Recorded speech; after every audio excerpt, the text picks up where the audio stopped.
Ibu bapak, saudara dan saudara, kalau kita mengikuti Revised Common Lectionary, bacaan Injil kita pada sore hari ini, pada hari ini tepatnya ya, pagi tadi ya sama, sore ini ya sama, lumayan panjang.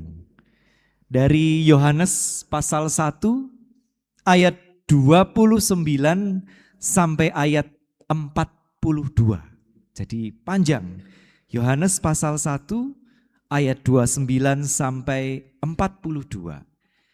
Tapi pada kesempatan ini saya ingin mengajak kita untuk sekadar memusatkan perhatian, membaca, mendengarkan, memperbincangkan ayat 29 sampai 34 saja.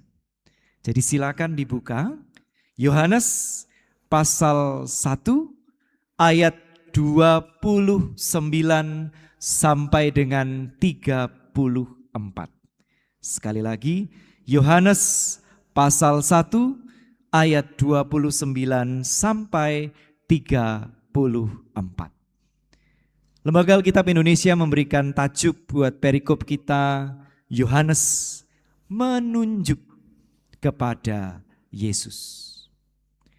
Pada keesokan harinya, Yohanes melihat Yesus datang kepadanya. Dan ia berkata, "Lihatlah anak domba Allah yang menghapus dosa dunia. Dialah yang kumaksud ketika kukatakan, kemudian daripadaku akan datang seorang yang telah mendahului aku, sebab dia telah ada sebelum aku. Dan aku sendiri pun mula-mula tidak mengenal dia. Tetapi untuk itulah aku datang dan membaptis dengan air, supaya ia dinyatakan kepada Israel." Dan Yohanes memberi kesaksian, katanya, "Aku telah melihat Roh turun dari langit seperti merpati, dan ia tinggal di atasnya. Dan aku pun tidak mengenalnya. Tetapi dia yang mengutus aku untuk membaptis dengan air telah berfirman kepadaku, jikalau engkau melihat Roh itu turun ke atas seseorang dan tinggal di atasnya, dialah itu yang akan membaptis dengan Roh Kudus. Dan aku telah melihatnya dan memberi kesaksian. Inilah anak Allah." Demikianlah Injil Yesus Kristus menurut kesaksian penulis Yohanes. Diberkatilah kita yang tidak sekadar mau membaca dan mendengarkan dan juga merenungkan dan memperbincangkannya, tetapi yang mau memberlakukan kebenaran Injil di dalam keseharian hidup kita. Haleluya.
Nah, Ibu Bapak, saudara dan saudara, kalau panjenengan perhatikan, sekarang sutulannya majelis itu sudah warna hijau. Itu tandanya apa? Tandanya masa Advent dan Natal sudah berakhir gitu ya. Tapi ini rupanya pohon Natalnya lupa diturunkan gitu ya. Jadi tidak apa-apa, pelan-pelan. Tapi stolanya diganti dulu menjadi hijau. Nah, kalau ibu bapak, saudara dan saudara masih ingat, ibadah apa yang menjadi penutup masa Advent dan Natal minggu lalu? Ibadah apa itu? Apa? Baptisan Yesus. Betul. Dan bacaan kita hari ini sebetulnya walaupun pindah, kalau yang kemarin kan dari Matius, ini sekarang dari Yohanes, tetapi ini sebetulnya ditata supaya secara alur kisah, secara kronologis itu nyambung. Jadi apa yang dikisahkan oleh penulis Injil Yohanes pada saat ini adalah kelanjutan dari apa yang dikisahkan oleh penulis Injil Matius pada pekan yang lalu. Tetapi walaupun ini dimaksudkan sebagai sebuah kelanjutan oleh yang noto Revised Common Lectionary, tetapi kalau diperhatikan dengan seksama ada sesuatu yang berbeda. Apa itu? Selanjutnya ini.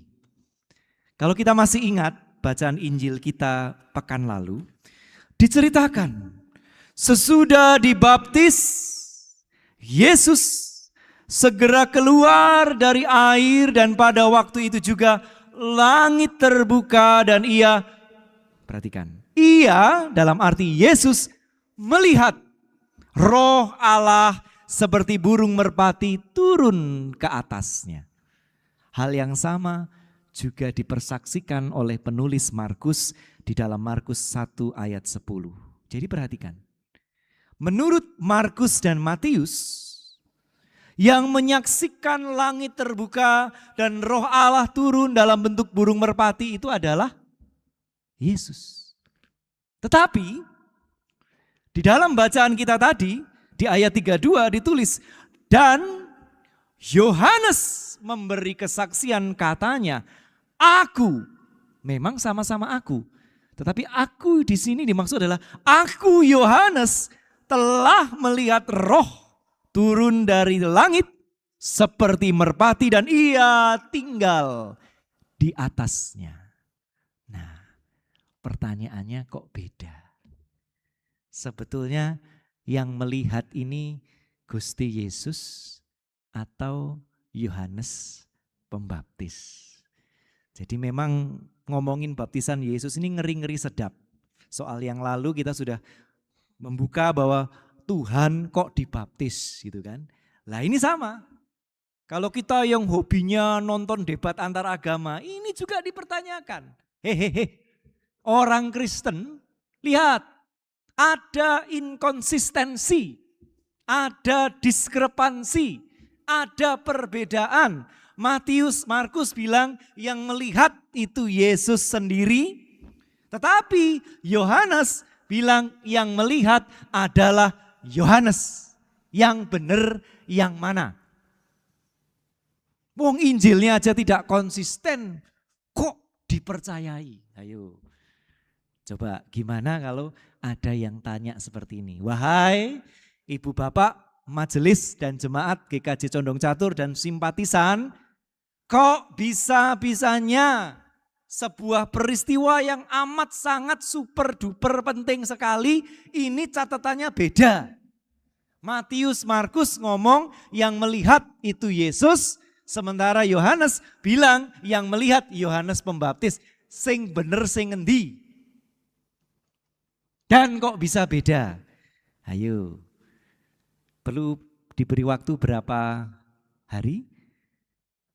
Kita ketemu minggu depan ya, coba silakan dibicarakan, didiskusikan, membuat paper 800 kata saja dikumpulkan minggu depan, oke? Koyo kuliah mas gitu. Wah, ini penjelasannya macam-macam ibu bapak. Ada yang mengatakan bahwa oh ya ini memang sudut pandang yang berbeda dan lain sebagainya. Tetapi saya kok ingin mengajak kita untuk melihatnya demikian selanjutnya. bahwa perbedaan itu tidak untuk melihatnya sebagai sesuatu yang menjadi skandal atau batu sandungan. Tetapi justru perbedaan ini bisa dibaca sebagai proses di mana Yohanes Pembaptis itu berupaya untuk melihat dari sudut pandang Yesus Sang Kristus. Jadi dia mencoba untuk membayangkan dirinya ada di posisi Yesus Sang Kristus dan melihat apa yang dilihat oleh Yesus Sang Kristus. Dan bagi saya ini amat sangat penting. Karena beberapa waktu yang lalu itu ada tren pakai gelang tulisannya WWJD.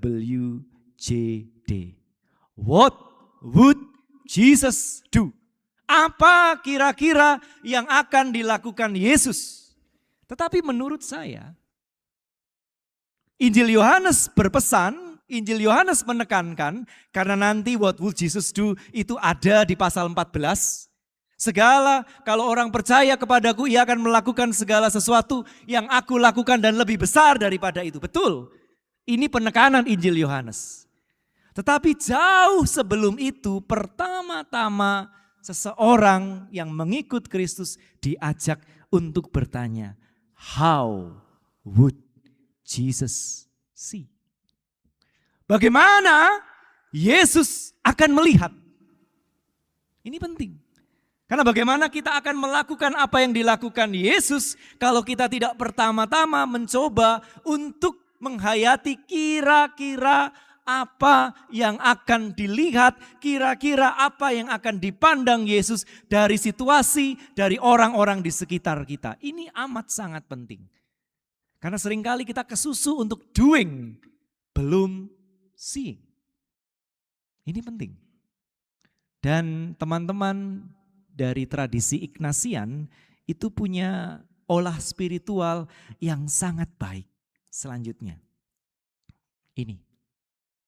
Teman-teman dari tradisi Ignatian mengikuti Ignatius dari Loyola itu kalau melakukan retret, dan retretnya itu pasti beda dengan retret kita yang judulnya retret tapi gedombrengan gitu ya.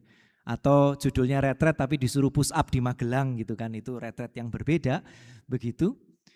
Tapi retret dalam Ignatian ini melakukan apa yang disebut sebagai examen conscientiae. Jadi orang itu memeriksa batin, memeriksa dirinya, dan salah satu disiplin spiritual yang dilakukan adalah apa yang disebut sebagai Trinity Gaze. Bagaimana seseorang itu mencoba sedapat mungkin untuk memandang dunia, memandang dirinya, memandang sesamanya dari sudut pandang Allah Trinitas. Jadi biasanya lalu peserta retret itu diajak untuk ayo kita bayangkan.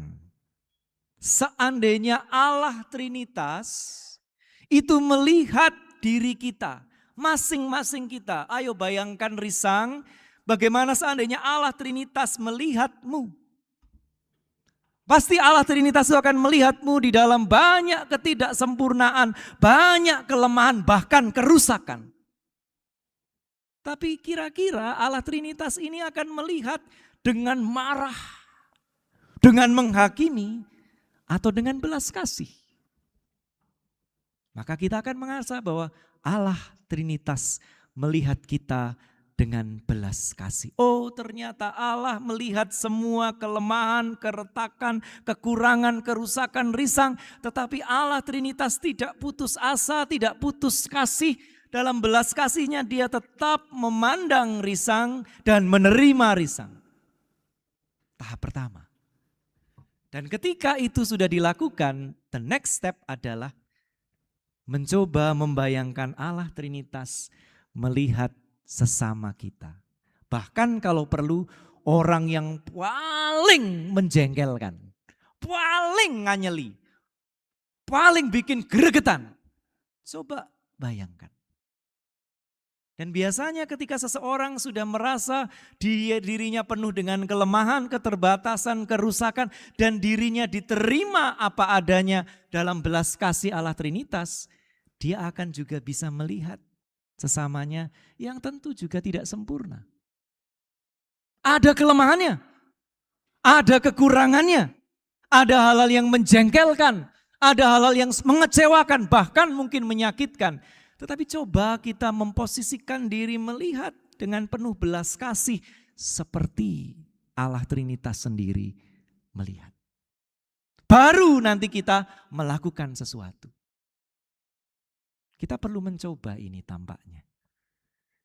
Jadi kayak tadi lihat Mas Luki kok pakai celana pendek gitu kan. Sebelum kita ngerasani dan lain sebagainya, kita membayangkan Allah Trinitas gitu kan. Katakanlah Mas Luki tidak kecelakaan tapi memang pengen ke gereja pakai celana pendek. Kira-kira Allah Trinitas akan marah terus dijewer Luki kongkon metu saka gereja, wis metu kowe. Ora oleh nganggo celana pendek jumput balik kene omah. Kira-kira begitu? Enggak. Allah Trinitas akan tetap merengkuh dia. Apapun pakaiannya. Dan itu akan pasti mencegah kita untuk mulai ngerasani dan bertanya ke majelis. Kok oleh ngiringin yang gereja kok nganggo celana pendek gitu.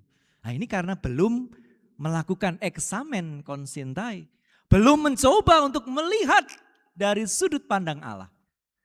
Bayangin kalau Allahnya benar-benar melihat rupa dan melihat pakaian. Wah repot itu. Wes tolane mengsrot sithik metu ora usah dadi majelis. Togane cingkrang metu ora usah dadi pendeta. Wah medeni itu.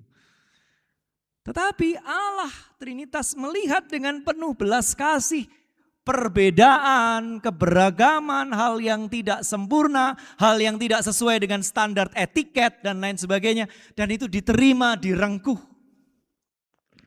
Dan bayangkan itu terjadi di dalam keluarga kita masing-masing. Sebelum Bu Jeki duka sama Pak Kris Jovan itu ya. Wah ini bojoku kok koyo ngene. Itu. Coba melihat dari sudut pandang Allah Trinitas. Gitu. Dan Allah Trinitas menerima Pak Kris Jovan apa adanya. Mau rambutnya panjang, mau rambutnya pendek, mau rambutnya putih, mau rambutnya hitam, diterima. Dan itu akan membuat kita punya sikap yang berbeda ketika merespon kelemahan, ketika merespon kekurangan, ketika merespon bahkan hal-hal yang mengecewakan. Karena kita pertama-tama mencoba how would Jesus see? How would Trinitarian God see? Lalu baru kita melakukan sesuatu. Itu penting. Di pertemanan juga sama. Apakah teman-teman kita itu semuanya oke? Oh enggak. Ada yang tukang rasan-rasan, ada yang semi-semi toksik, ada yang sidik-sidik nesu, ada yang begini, ada yang begitu. Nobody's perfect. Kita seringkali juga tersakiti dan dikecewakan. Itu Mas Elbri dan teman-teman itu kan satu kontrakan toh. Apakah tidak pernah berantem? Misalnya soal jemuran atau kamar mandi dan lain sebagainya. Pasti, saya pernah tinggal di kontrakan tuh kan. Ono sing kemproh, ono sing resian gitu kan. Sing resian itu kasihan itu, ngosei jeding terus. Sing kemproh kebagian mengotori terus itu. Tetapi ketika masing-masing mencoba melihat ketidaksempurnaan dan kelemahan itu from the vantage point of God, the Trinitarian God, maka sikapnya akan sangat berbeda ya. Nih. Dan Injil Yohanes memang pertama-tama bicara soal melihat. Dan apa yang dilihat? Ini tadi sudah satu pelajaran penting. Ini juga hal penting selanjutnya. Ini menarik. Kalau kita perhatikan tadi, narasi kita, kan Yohanes mendapat pesan, jika engkau melihat roh turun ke atasnya, maka dialah yang akan membaptis dengan roh.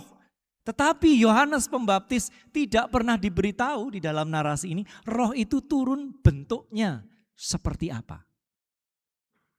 Dan menurut bayangan serta harapan orang Yahudi, roh itu tentunya akan turun dalam bentuk yang dahsyat. Dialah singa dari Yehuda. Gitu kan. Jadi yang dibayangkan pasti adalah turun dalam bentuk yang dahsyat, gagah perkasa, keren. Seperti singa atau minimal ya seperti simbolnya Romawi, elang. Gitu. Tapi menarik. Yohanes Pembaptis, lah kok malah doro. Ini gak ada keren-kerennya ini. ini sangat lemah, sangat rapuh. Dan lalu dia mendapatkan kesan bahwa ini bukan singa dari Yehuda. Ini adalah anak domba Allah. Dan ini konsisten karena kalau kita baca di dalam Wahyu yang ditulis juga oleh penulis Yohanes, jadi bagian dari korpus Yohanin, seperti itu. Wahyu 5 ayat 5-6. Lalu berkatalah seorang dari tua-tua itu kepadaku, jangan engkau menangis.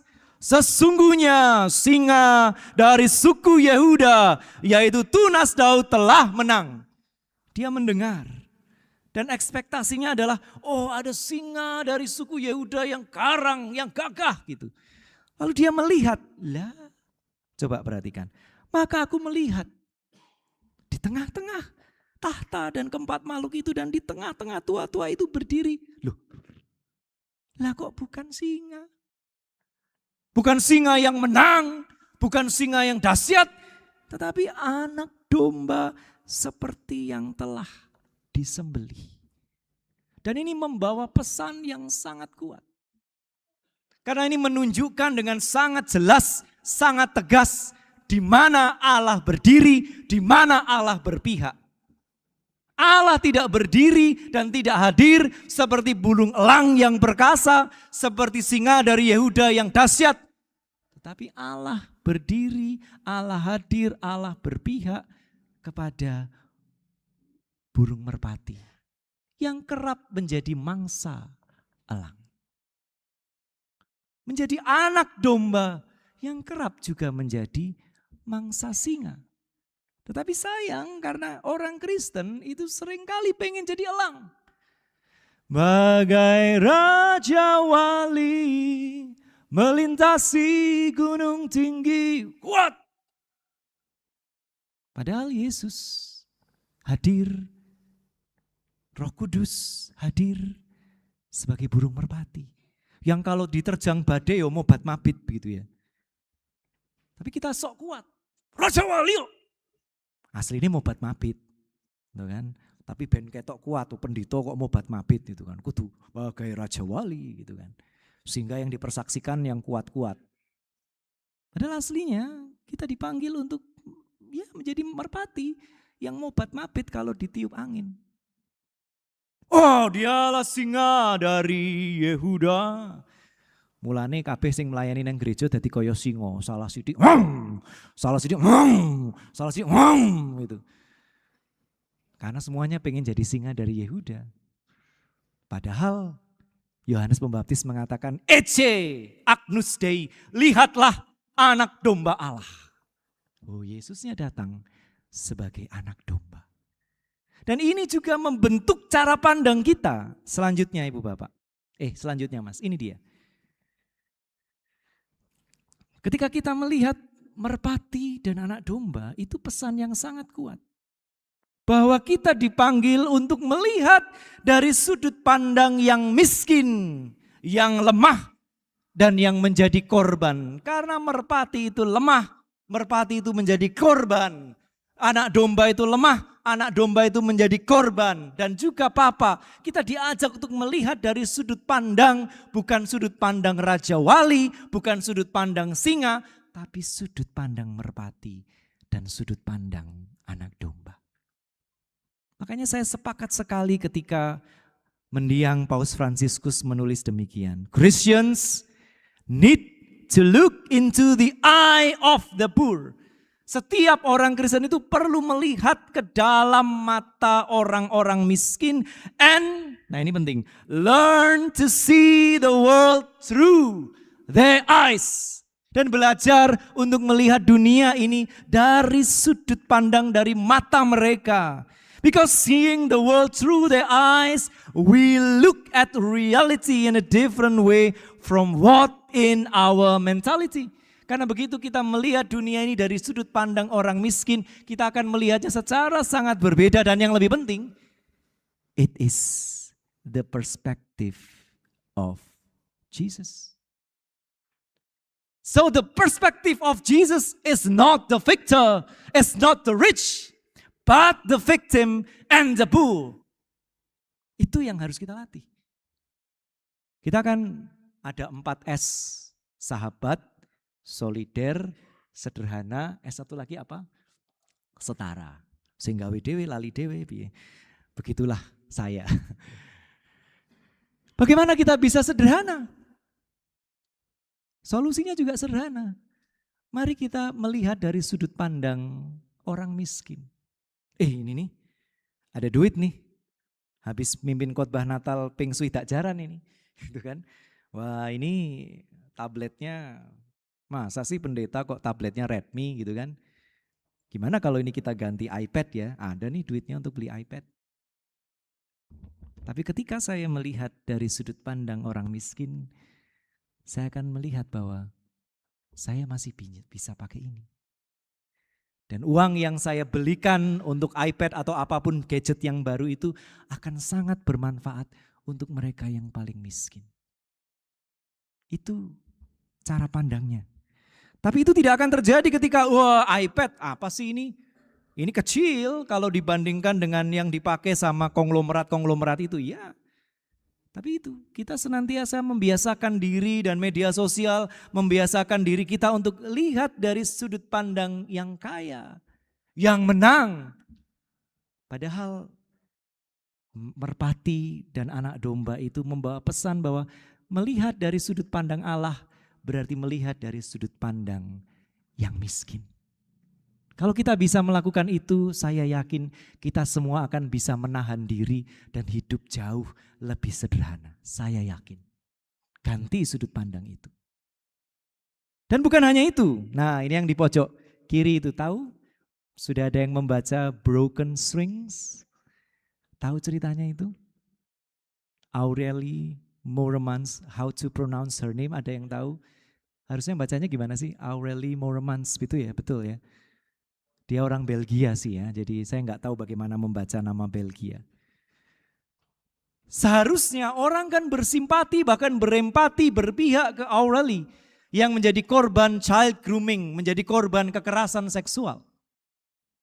Tetapi Ibu Bapak tahu ketika saya melihat media sosial, ada banyak juga netizen yang lalu membela habis-habisan.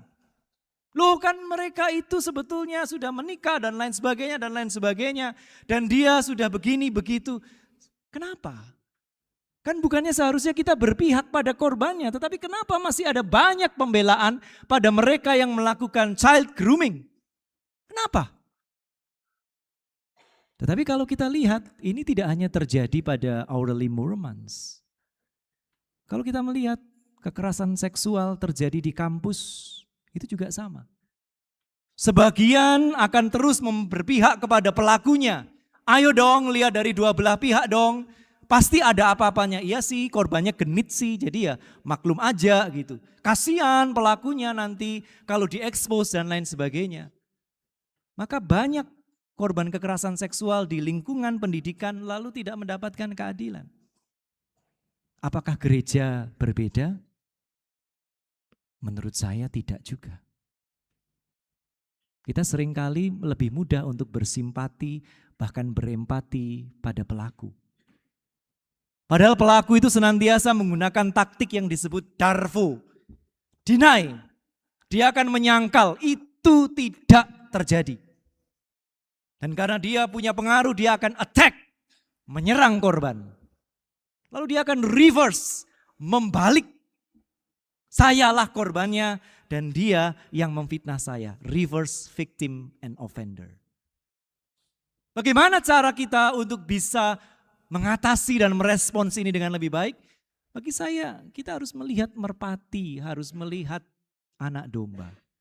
Kita harus melihat bukan dari perspektif pelaku, tapi dari perspektif korban. Pertama-tama itu dulu. Sebelum kita apa yang harus kita lakukan? First of all, we have try at our best to see from the vantage point of the victim. Pertama-tama berupaya sedapat mungkin menempatkan diri ada di posisi korban. Baru setelah itu apapun yang akan kita lakukan akan membawa keadilan bagi korban. Kalau enggak, ya tadi Either kita lalu justru berpihak ke pelaku atau kita menjaga nama baik institusi dan lain sebagainya. Kampusnya jangan dong nanti nama baik kampus rusak, jangan dong nanti nama baik gereja rusak, jangan dong nama baik keluarga rusak, jangan dong nama baik masyarakat rusak. And the victim is still striving for justice. Itu yang terjadi. Kita perlu melihat dari sudut pandang merpati dan anak domba. Dan Ibu Bapak, Saudara dan Saudara, hari ini 18 Januari adalah ulang tahun ke-19 aksi Kamisan. Ada banyak orang yang mempertanyakan, ngapain sih Mas Risang ngomongin aksi Kamisan? Ngapain sih Mas Risang ikut aksi Kamisan? Aksi Kamisan dampaknya apa? Impunitas tetap ada, mereka juga cuma berdiri di situ, nggak didengerin, nggak ada dampaknya. Kenapa sih mereka nggak disuruh mengampuni aja dan lain sebagainya? Biasanya teman-teman aktivis akan mengatakan, tolong di zoom, mas-mas. Aksi Kamisan ini penting untuk melawan lupa. Tetapi saya punya perspektif yang berbeda hari ini. Aksi Kamisan itu penting untuk mengajak kita melihat dari perspektif korban. Tidak ada anggota keluarga saya yang menjadi korban genosida 1965, ya. Atau paling tidak saya tidak tahu. Tetapi saya perlu membayangkan bagaimana seandainya saya menjadi keluarga korban itu ketika ada di meja makan, tiba-tiba anggota keluarganya diseret lalu dipenggal di depan matanya sendiri. Dan tidak ada keadilan sampai sekarang. Harus belajar melihat itu. Saya kenal secara personal dengan Bu Maria Katarina Sumarsih dan sampai saat ini setiap kali Natal Bu Maria Katarina Sumarsih tidak menghidangkan nastar. Kenapa? Karena nastar itu kesukaan Mas Wawan, anaknya. Jadi dia masih senantiasa berkabung di setiap hari Natal. Tidak ada anggota keluarga saya yang ditembak di Semanggi, tetapi ketika saya melihat Bu Maria Katarina Sumarsih yang sudah adiuswo itu, kecil, rapuh, berdiri, setiap Kamis 19 tahun lamanya, saya lalu diajak untuk melihat dari sudut pandang dia. Bagaimana rasanya itu? Ketika negara diam, ketika negara tidak melakukan apapun, bahkan memberikan posisi kepada mereka yang melakukan pelanggaran hak asasi manusia. Kita melihat dari sudut pandang korban. Kita tidak hanya mengatakan saya tidak ikut-ikut, gak ada anggota keluarga saya yang menjadi korban kok. Tetapi ketika kita belajar untuk melihat dari sudut pandang merpati, melihat dari sudut pandang anak domba Allah, kita semestinya melihat dari sudut pandang korban. Dan dengan itulah kita baru bisa melakukan sesuatu untuk mencegah jangan sampai yang itu terjadi berulang kali. Bahkan suatu saat bisa terjadi pada kita dan keluarga kita. Itu penting. Maka Ibu Bapak, Saudara dan Saudara, selanjutnya Mas. Tema dari sinode untuk hari ini adalah mengenal dan mengikut Yesus. Dan memang pada akhirnya mengenal dan mengikut Yesus adalah tentang melakukan pekerjaan-pekerjaan yang dilakukan Yesus. What would Jesus do it. Tetapi sebelumnya bagi saya dan bagi Injil Yohanes, kita perlu pertama-tama belajar untuk melihat sesama. Untuk melihat dunia seperti halnya Yesus melihatnya. Jadi kita perlu bertanya, apapun juga, how would Jesus see? Ketika kita jengkel sama orang di sekitar kita, bagaimana Yesus akan melihat pribadi itu? Kalau kita melihat ada korban, kita perlu bertanya bagaimana Yesus akan melihat korban itu? Ketika ada kemiskinan, bagaimana Yesus akan melihat kemiskinan itu? Baru setelah itu kita bertanya, what should I do? What would Jesus do? Kiranya kita dimampukan untuk bisa belajar melihat dari sudut pandang Yesus. Melihat dari sudut pandang merpati. Melihat dari sudut pandang anak domba. Supaya tidak semakin banyak orang di sekitar kita yang jadi elang-elang dan macan-macan atau singa-singa yang mencapik-capik. Tetapi kita bisa semakin menjadi lembut dan berpihak kepada mereka yang lemah dan dikorbankan. Tuhan memberkati dan memampukan kita. Amin. Saat teduh untuk kita.